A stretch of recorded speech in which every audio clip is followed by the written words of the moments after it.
The film The Promised Land took place in Denmark during the 18th century.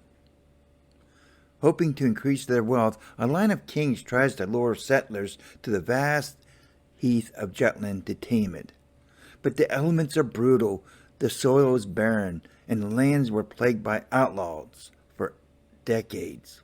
All who ventured there failed miserably because the wild and dry heaths were created by Stone Age farmers which had a difficult and wretched life. Their purpose for growing heath was they used it instead of firewood. They used it for roof coverage, bedding, paving roads, and fodder for the cattle.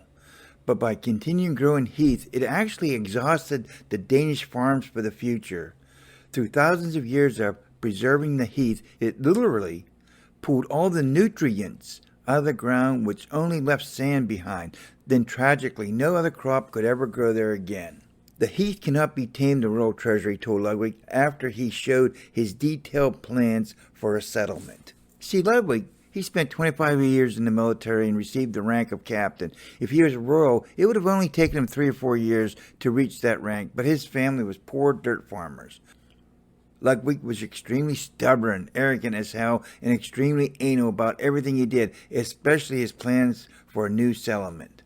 Ludwig thought by showing the royal treasure he eventually could grow a essential amount of crops on the heath. The king would take notice and ship German settlers to Jutland to help Ludwig build his settlement so the tax base for the royals would increase. Ludwig's only reason for doing such an arduous challenge was earlier the king promised any land untilled anyone could come in and be the landowner if he worked the property. Ludwig took the word of the king, and after creating a settlement the king would take notice.